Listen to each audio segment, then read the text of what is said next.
आज स्थगन के माध्यम से राजस्थान की और देश की एक सबसे बड़ी समस्या जो पाक विस्थापितों की समस्या है उसको लेके सदन की पटल पे उनकी समस्याओं की बात के लिए मैंने स्थगन लगाया था।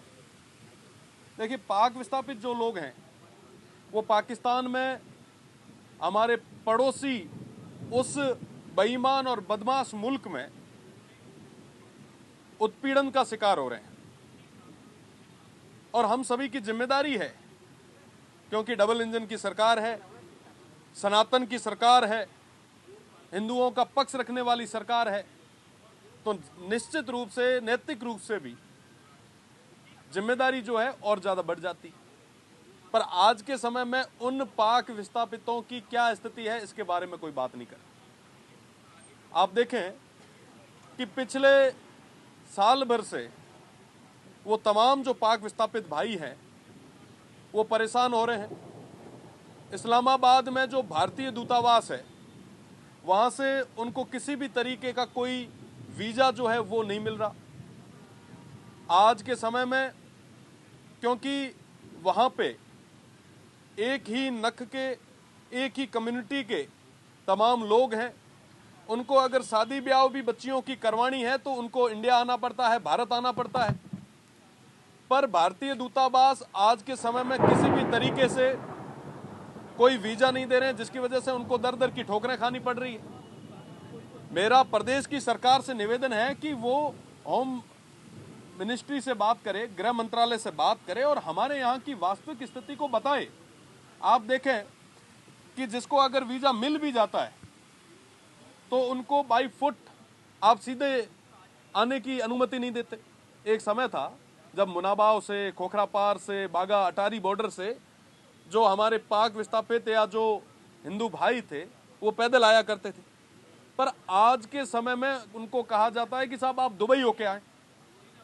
एक व्यक्ति अगर दुबई होके आता है तो कम से कम उसको 5 से 7 लाख रुपए खर्च करने पड़ते हैं।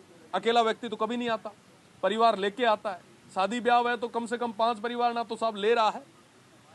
साहब उसको आप वित्तीय रूप से तोड़ रहे हैं, पहले से वो वहां परेशान है। आप बाई फुट की परमिशन क्यों नहीं देते? प्रदेश की सरकार को केंद्र से बात करनी चाहिए। साथ ही साथ जसवंत सिंह जी को मैं याद करूंगा, उनके जमाने में थार एक्सप्रेस शुरू हुई थी।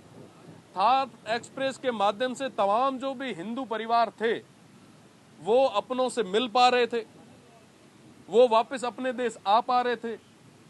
कई सारे ऐसे परिवार थे साहब जो अस्थियां विसर्जन करने के लिए हरिद्वार तक आते थे, उस थार एक्सप्रेस का सहारा लेके आते थे। आज के समय में थार एक्सप्रेस बंद है। मुझे लगता है कि प्रदेश की सरकार को केंद्र से बात करनी चाहिए, कहना चाहिए कि आप थार एक्सप्रेस शुरू करें ताकि हमारे जो लोग जिनका वहां पे उत्पीड़न हो रहा है, जिनका वहां पे शोषण हो रहा है, वो यहाँ पे आ सके, अपनों के पास आ सके। साथ ही साथ 2 तरीके के वीजा जो हैं वो दिए जाते हैं, एक होता है विजिटर और एक होता है धार्मिक वीजा। आज के समय में अगर कोई अप्लाई करता है तो अप्लाई करने के बाद में जो स्टेट की जो इंटेलिजेंस है, जो यहाँ पे एफआरओ ऑफिसेज है, वो उन पे डिनाई कर देते हैं। जबकि जब आप कोई वीजा अप्लाई करते हैं तो उस समय गारंटर मांगा जाता है। जब गारंटी दे दी आदमी ने, आगे वाले ने कह दिया कि साहब मेरा रिश्तेदार है, मैं गारंटी लेता हूं कि ये मेरे पास आ रहा है, इसका सारा खर्चा मैं उठाऊंगा, उसके बाद भी एफआरओ के द्वारा, स्टेट एजेंसीज के द्वारा उनके जो वीजाज है उनको कैंसिल कर दी जाते हैं। सब वो लोग परेशान हो रहे हैं। आज के समय में उनकी बात करने के लिए आप तैयार नहीं है। सबसे ज्यादा जो पाक विस्थापित परिवार या जिनकी रिश्तेदारी वो राजस्थान में है तो बाड़मेर और जैसलमेर में है। आप बाड़मेर और जैसलमेर के लिए उनको परमिट नहीं करते, आप कह देते हैं कि साहब जोधपुर तक रुको, आगे तो सेंसिटिव है। साहब जब आगे वाला व्यक्ति जब गारंटी ले रहा है कि साहब कोई भी अगर चीज होती है तो मैं